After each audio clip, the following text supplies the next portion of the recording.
Welcome to morning bulletin. ఇక వార్త వివరాల్లోకి వెళ్తే ఏపీ సీఎం చంద్రబాబు హెలికాప్టర్లో శ్రీశైలం ప్రాజెక్టును పరిశీలించారు. నది ప్రవాహాలు, ప్రాజెక్టు జల నిక్షేపాలు, పరివాహక ప్రాంతాల్లో వరద పరిస్థితులను సమీక్షించారు. శ్రీశైలంలో జలాధారాల నింపుతో గేట్లు తెరుచుకున్న నేపథ్యంలో అధికారులతో కలిసి సమీక్ష నిర్వహించారు. శ్రీశైలం జలాలు సాగు, తాగునీటి అవసరాలకు వినియోగించుకునే విధంగా ముందస్తు ప్రణాళికలు రూపొందించాలని సూచించారు. నది పరివాహక ప్రాంతాల్లో నివసించే ప్రజలకు అప్రమత్తంగా ఉండాలని, అవసరమైతే సహాయక చర్యలు వేగవంతం చేయాలని అధికారులను ఆదేశించారు. కృష్ణమ్మ జలహారతి అనంతరం ఏరియల్ సర్వే చేసిన చంద్రబాబు రాష్ట్రానికి కరువు లేని భవిష్యత్తు కోసం జల వనరుల సమర్థ వినియోగం కీలకమని తెలిపారు. ఈ సందర్భంగా అధికారులు ప్రాజెక్టు వివరాలను సీఎం దృష్టికి తీసుకెళ్లారు.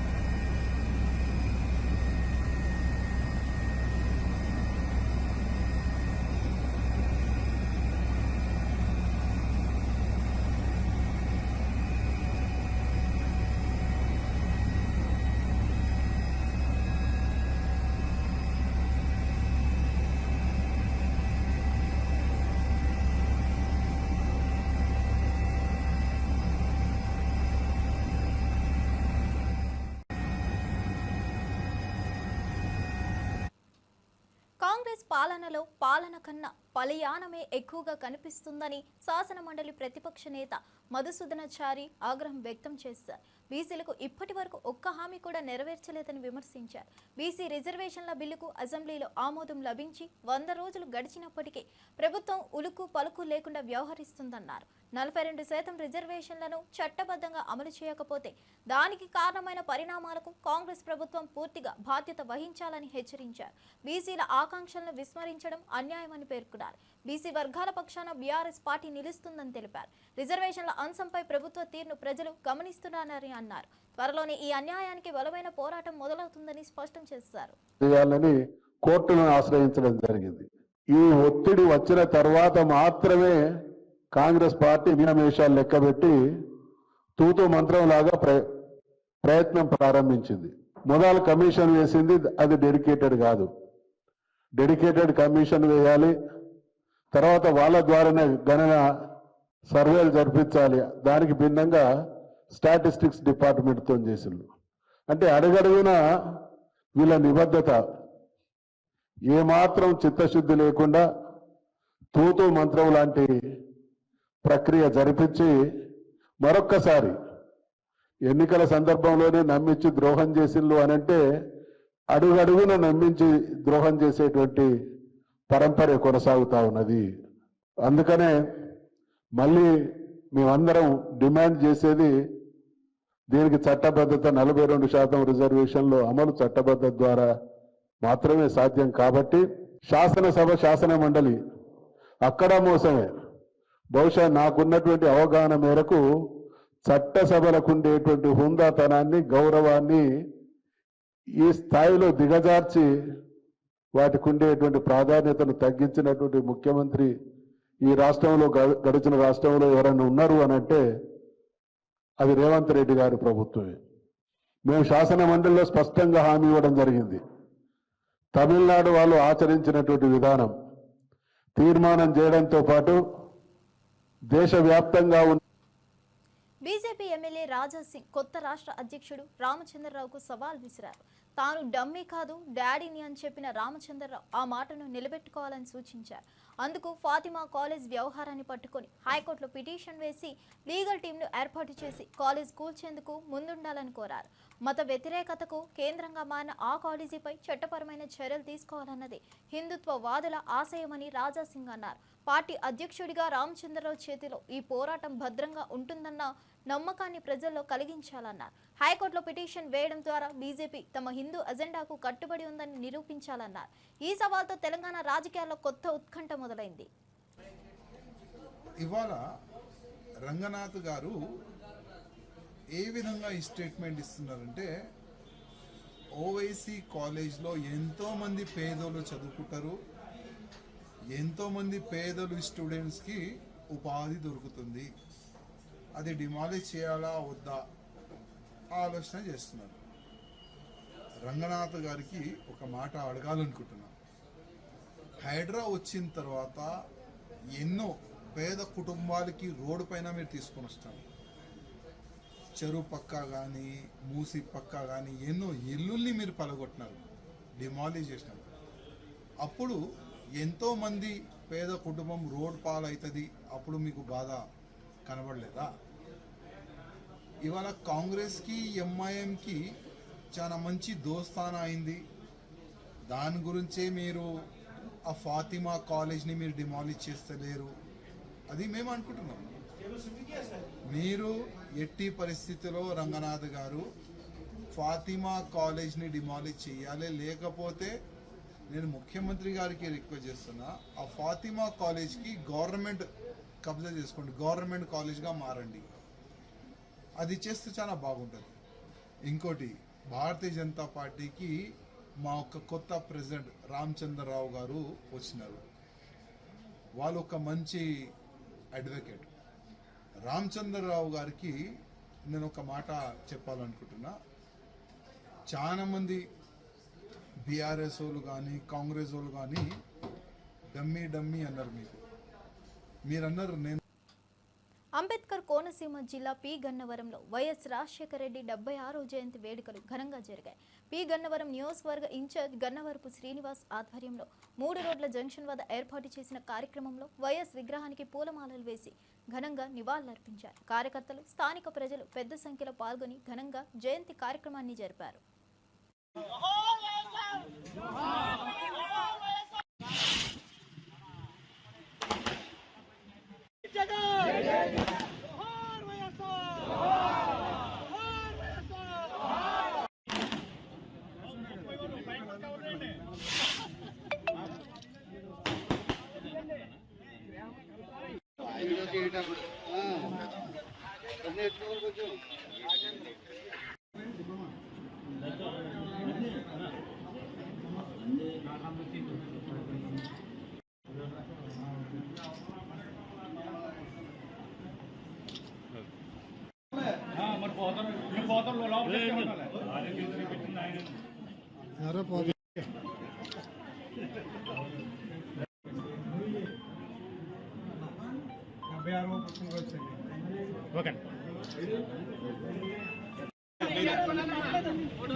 స్వర్గీయ ముఖ్యమంత్రి డాక్టర్ వైఎస్ రాజశేఖర రెడ్డి, స్వర్గీయ ముఖ్యమంత్రి డాక్టర్ వైఎస్ రాజశేఖర రెడ్డి గారు.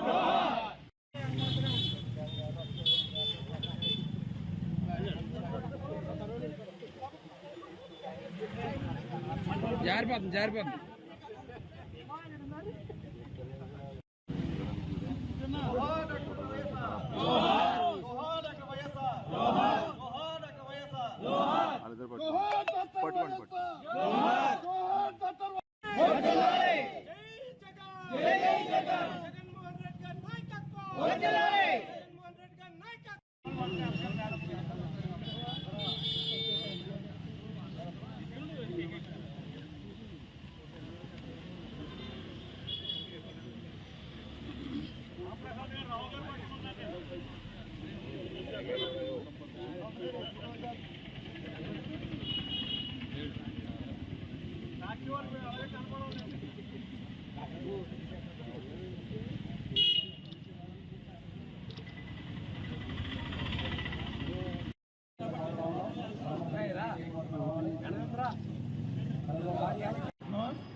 శ్రీ సత్యసాయి జిల్లా ఓబులదేవర చెరువు మండలంలోని ఆకుతోటపల్లిలో ఫుడ్ పాయిజన్ కలకలం రేపింది.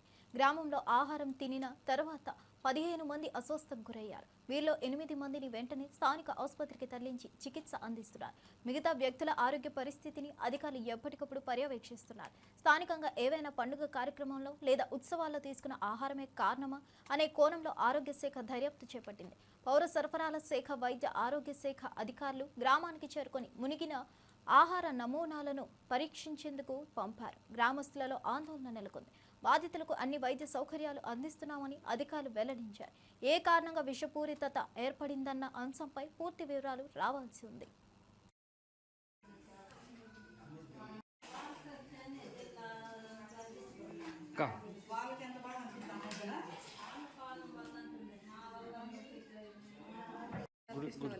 బాలకృష్ణ ఎప్పుడమ్మా ఇప్పుడు ఏకాదశి అని ఏం తిన్నారు అలా? పాయసం రాత్రి తినడు ఏం కాలే? పొద్దున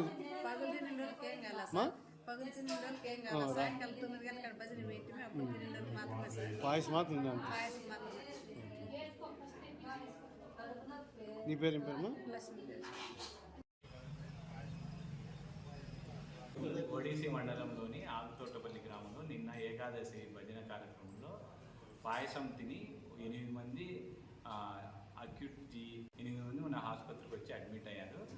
ఇప్పుడు మన మెడికల్ టీము ఆకుతోటపల్లికి పోయి హౌస్ టు హౌస్ సర్వే చేసి మరి ఎవరన్నా ఇలాంటి రోగులు ఉంటే ఇలాంటి సమస్యల్లో బాధపడే వాళ్ళని ఆసుపత్రికి తీసుకొని రావాలని మేము ఒక టీంను పంపించాము. ఇప్పుడు ఎంతమంది హాస్పిటల్? ఇప్పుడు 8 మంది కంట్రోల్లో ఉన్నారు సార్. అంతా స్టేబుల్గా ఇప్పుడు వచ్చిన 8 మంది స్టేబుల్గా బీపీ అన్ని కంట్రోల్లో ఉన్నాయి, షుగర్ కంట్రోల్లో ఉంది. వాళ్ళందరికీ ఇప్పుడు డయేరియా అంతా నివారణలో ఉంది.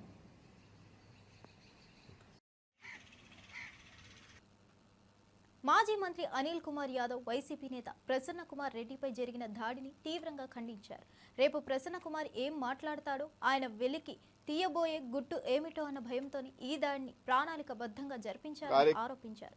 జిల్లాలో కొందరు తమను కెల్లా పెద్ద డాన్ లాగా ప్రాజెక్ట్ చేసుకోవాలనుకుంటున్నారని, వారి జోలికి వస్తే చంపేస్తారనే భయాన్ని ప్రజల్లో నాటాలని చూస్తున్నారని విమర్శించారు. ఈడీ కేసులు వేసినా తాను ఏమాత్రం వెనక్కి తగ్గనని స్పష్టం చేశారు. ప్రజాస్వామ్యంలో భయపడేది లేదని, సత్యం పక్షాన నిలబడేందుకు తాను సిద్ధంగా ఉన్నానని తెలిపారు. ప్రజల నమ్మకాన్ని గెలుచుకున్న వారిని ఇలాంటివి భయపెట్టలేవన్నారు. ఇది పూర్తిగా రాజకీయ దురుద్దేశంతో జరిగిన కుట్ర అని పేర్కొన్నారు. అదుపు చేయలేకపోయాం. ఆమె కన్నా ఎక్కువ అభిమానులు చాలా మంది ఉన్నారు అందరికీ కూడా. ఆమె డబ్బులు ఇస్తే వచ్చే అభిమానులు, డబ్బులు ఇవ్వకుండా స్వచ్ఛందంగా వాళ్ళ కోసం ఏమైనా చేసేదానికి అభిమానులు చాలా మంది ఉన్నారు రాజకీయాలలో. రాజనాల సినిమాలు, రావు గోపాల్ సినిమాలు అంతా అయిపోయిన తర్వాత రావు గోపాలరావు వస్తాడన్నమాట, మేము కూడా ఖండిస్తున్నాము అని చెప్పి. నాగభూషణం కదలాడు, చెప్పొద్దని చెప్పు. పాతకాలం కొత్తగా రాజకీయాల్లోకి వచ్చేసింది కాబట్టి పొద్దున్నే లేచి నేను కూడా ఖండిస్తున్నా, ఇది కరెక్ట్ కాదు. ఇది ప్రజలకు తెలుసు, అందరికీ తెలుసు ఎవరు దీని వెనకాల ప్రోద్బలం ఉందో, ఎవరు నడిపించారో, ఎవరిని పంపించారన్న సంగతి అందరికీ తెలుసు. ఆ వీడియో చూసిన తర్వాత ఎవరంత అభిమానులో, ఎవరి మీద ఎవరికి ఎంత ప్రేమ ఉందో ఆ జనాలను తెలిసిపోతుంది. ఇవన్నీ ఎందుకు? ఖచ్చితంగా నువ్వు ప్రసన్న కుమార్ రెడ్డిని మర్డర్ చేయాలని చెప్పి ఒక ఆలోచనతో పంపించావు. ప్రసన్న కుమార్ రెడ్డి గారిని హతమంది చేయాలని చెప్పి ఇంకా ఏమేమి బయటకు వస్తాయన్న భయంతో ఏమన్నా చేసిందో మాకు తెలియదు. ప్రసన్న కుమార్ రెడ్డి గారు రేపు ఇంకేం మాట్లాడతారేమో, మా గుట్టి ఇంకేం బయటకు వస్తుంది ఏమన్నా భయం చేతో చేశారా, లేకపోతే ఇంకో ఏం కారణాలు చేశారో మాకైతే తెలియదు. ఎందుకంటే మేము అనకూడదు కాబట్టి ఏమన్నా ప్రసన్న కుమార్ రెడ్డిని హతమార్చాలా, ఒక భయాన్ని తీసుకురావాలి ఈ జిల్లాలో. ఇప్పటికే ఈ జిల్లాలో మేమే డబ్బున్న వాళ్ళు అని ఒక ఫీలింగ్ ఉంది. అలాగే డాన్లు కూడా మేమే, మా జోలికి వస్తే మేము చంపుతాం అని ఏమన్నా ఫీలింగ్ క్రియేట్ చేయాలని ఏమన్నా కోరిక ఉందో మాకైతే తెలియదు. ఏమన్నా అంటే అనిల్ గౌడ్ని జైలుకి వెళ్తారు, రైట్. నన్ను నిజంగానే ఈ రోజు దాకా క్వార్టర్స్ ఎంక్వైరీ చేయమనండి, బంగారంగా నేను ఒప్పుకుంటాను. నాతో పాటు నాకన్నా ముందు ఆయన మొగుడు పోతాడు జైలుకి, మొగుడు పోతాడు. కామారెడ్డి డిక్లరేషన్ పేరిట మాయ మాటలు చెప్పి అధికారంలోకి వచ్చిన కాంగ్రెస్ ప్రభుత్వం ఇప్పుడు మరోసారి బీసీలకు మోసం చేసేందుకు సిద్ధమవుతున్నట్లు ఎంపీ వద్దిరాజు రవిచంద్ర ఆరోపించారు. జీవోలు జారీ చేసి కాలయాపన చేయడం కాదు, బీసీలకు న్యాయం చేయాలంటే పార్లమెంట్లో బిల్లు పెట్టాల్సిందేనని స్పష్టం చేశారు. బీసీలకు రాజకీయ ప్రాతినిధ్యం పెంచాలని చెప్పిన కాంగ్రెస్ పార్టీ ఆ దిశగా ఏ చర్యలు తీసుకోలేదని విమర్శించారు. కేవలం హామీలతో కాదు, కార్యాచరణతో నమ్మకం పెంచాలని డిమాండ్ చేశారు. బీసీ సమాజం మళ్లీ మోసపోవద్దని, పోరాటానికి సిద్ధం కావాలని పిలుపునిచ్చారు. కాంగ్రెస్ మేనిఫెస్టోలో ఇచ్చిన హామీలను తక్షణమే అమలు చేయాలని డిమాండ్ చేశారు. బిల్లు వచ్చే వరకు బీసీల కోసం సాగే ఉద్యమాన్ని కొనసాగిస్తామన్నారు. మీరిచ్చిన కులగణనే, మీరు చెప్పిన కులగణనే 46% ప్లస్ 10% ముస్లిం సోదరులతో కలిపి 56% మీరు చెప్పిన సర్వేనే. ఇంకా 22 లక్షల మంది బీసీలను తప్పుగా చూపించినప్పటికీ 56% అంటే 18లో ఖచ్చితంగా కూడా ఇప్పుడున్న దాంట్లో ఎంత రావాలి? 18లో అయితే దాదాపు 11 మంది మంత్రులు ఉండాలి, 11 మంది మంత్రులు ఉండాలి. ఇప్పుడున్న దాంట్లో మీ లెక్క ప్రకారం చూస్తే కూడా 7 దాటాలి. మంత్రి పదవులు మీ చేతులు ఉన్న మంత్రి పదవులు ఇవ్వడం చేత కాదు. కార్పొరేషన్లు కూడా 36 నుంచి 40 దాకా ఇచ్చారు. దాంట్లో ఎంతమందికి ఇచ్చారు బీసీ సోదరులకు? అది చేత కాదు. ఏది చేయకుండా మేము చట్టబద్ధత కల్పిస్తున్నాం, స్థానిక ఎన్నికలకు రిజర్వేషన్లతో పోతున్నాం అంటే మా సోదరులు, బీసీ సోదరులు, మహిళా సోదరులు కూడా ఎవరు నమ్మరు. మాకు కేసీఆర్ గారు చెప్పారు 42% రిజర్వేషన్ బిల్లు పట్టుకొని వస్తే పార్లమెంట్లో మనకున్న రాజ్యసభలో అందరం కూడా సపోర్ట్ చేద్దాం, అఖిలపక్షాన్ని కూడా చేయండి అని మాకు ఆదేశం ఇచ్చారు కేసీఆర్ గారు. ఖచ్చితంగా కూడా మేము ఈయన ఎప్పుడు తెస్తాడా అనేది చూస్తే ఇక్కడి నుంచి తెచ్చేది లేదు, వచ్చేది లేదు, డైవర్షన్ పాలిటిక్స్ తప్ప. పోయిన గత బడ్జెట్లోనేమో 18 దాకా కార్పొరేషన్లు ప్రకటించారు. ఒక్కొక్క కార్పొరేషన్ బీసీ కులాలకు 50 కోట్ల చొప్పున ప్రకటించారు. కానీ ఒక్క రూపాయి కూడా బడ్జెట్లో పెట్టారు తప్ప ఒక్క రూపాయి రిలీజ్ చేయలేదు, ఒక కార్పొరేషన్ వేయలేదు, చెప్పలేదు. ఏమైనా పేరుకు మాత్రమే ప్రకటించుకుంటూ పోవడం తప్ప చేసేదైతే ఇప్పటివరకు ఒక్కటి కూడా ఏం కనపడలేదు. మీరు మా అన్న చెప్పినట్టుగా తమిళనాడులో 69% చేస్తున్నారు బీసీలకు, ఇక్కడ చేయడానికి తప్పేముంది? దాదాపు 90% మంది ఉన్నట్టు శ్రీనివాస్ యాదవ్ గారు చెప్పారు. రియల్లీ అది ఎస్సీ, ఎస్టీ, ముస్లిం, మైనార్టీ అందరు సోదరులం అంతా కలిస్తే 90% ఉంటే, ఓసీలు 10% ఉంటే, మా ఓట్లన్నీ తీసుకొని మీరు అధికారంలో కూర్చున్నారు. కానీ బీసీల గురించి ఎందుకు మాట్లాడట్లేదు? వాళ్ళకు న్యాయం చేయడం మేమెంతో, మాకంతా న్యాయం చేయడానికి మీకేమి ఇబ్బంది వస్తుంది?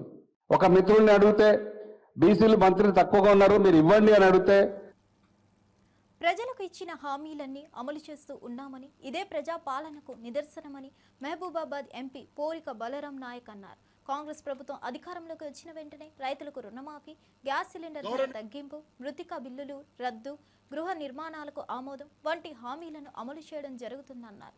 ఇది మాట తప్పని పాలనకు ప్రతిబింబమన్నారు. బీసీలకు న్యాయం చేయడంలో ప్రభుత్వం గట్టి నిబద్ధతతో ఉందని స్పష్టం చేశారు.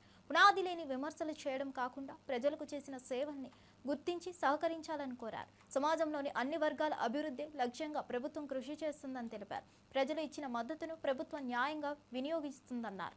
ఇది ప్రజలకు పాలన అందిస్తున్న ప్రభుత్వ లక్ష్యమని అన్నారు.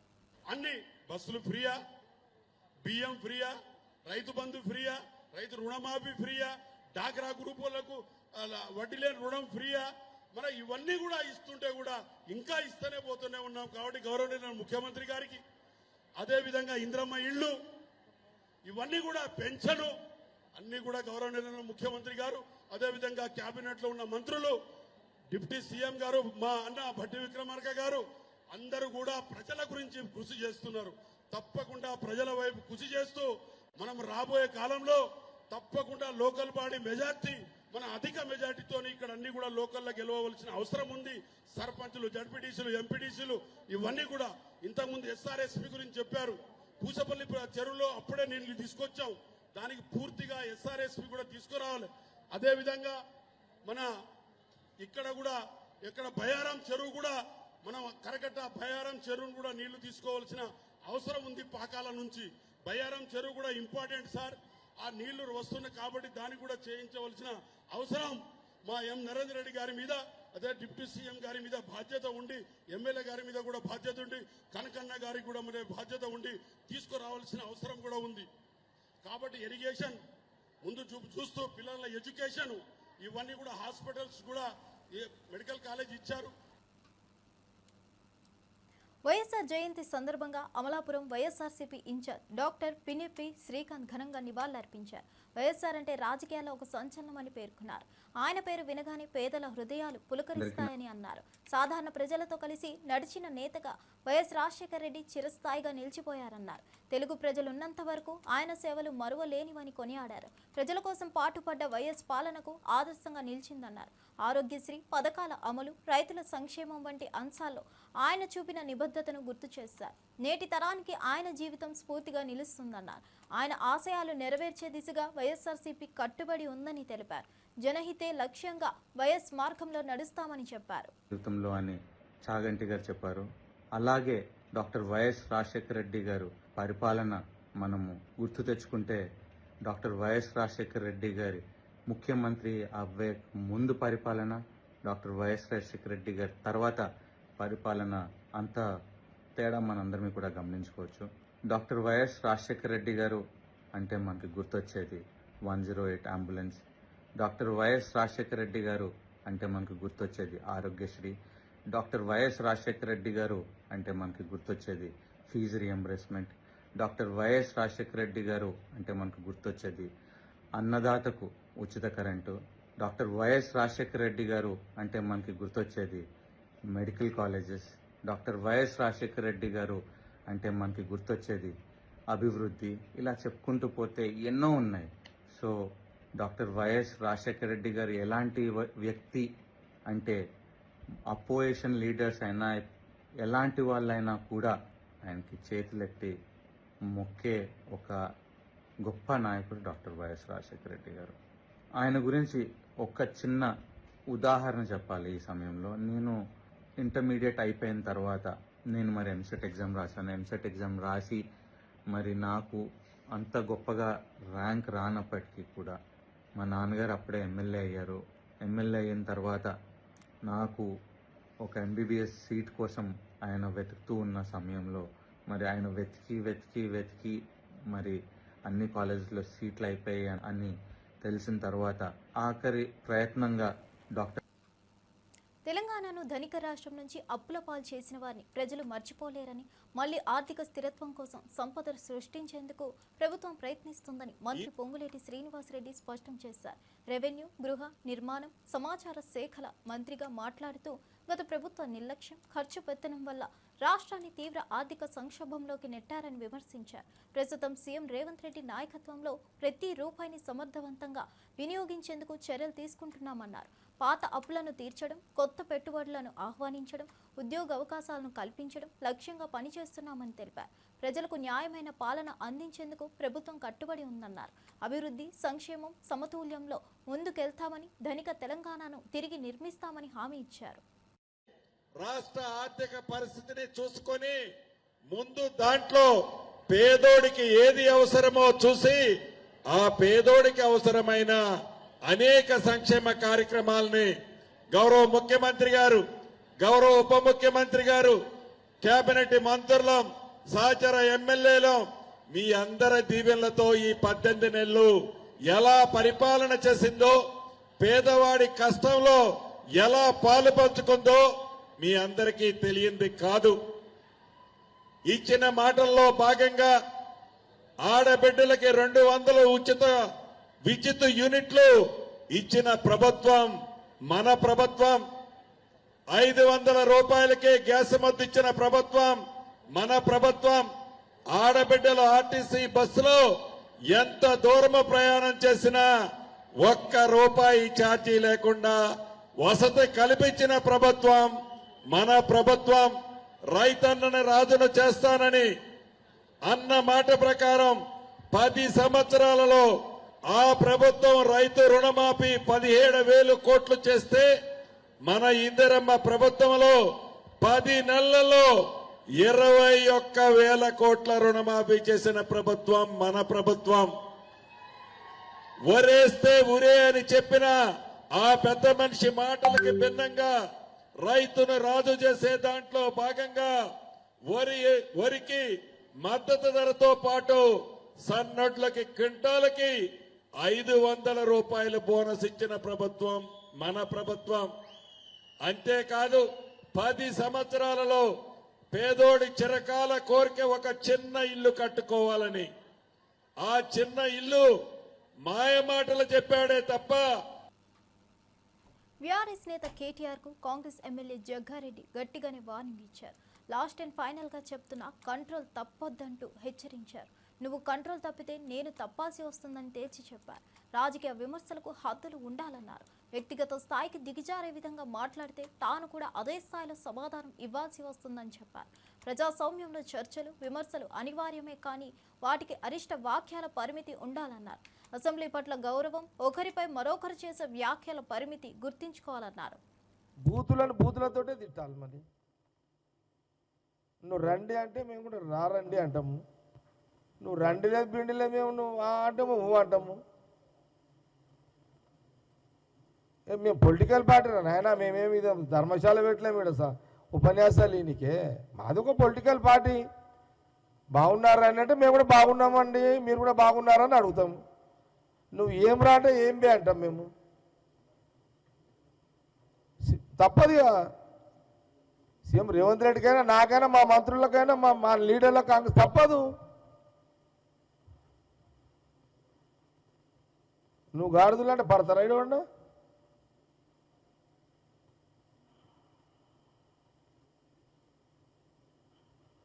అందుకే ముఖ్యమంత్రి రేవంత్ రెడ్డి గారిని నేను చాలాసార్లు అన్నా, ఆయన గీకుడు ఎందుకు తన్నిపించుకుడు ఎందుకు అన్న నేను.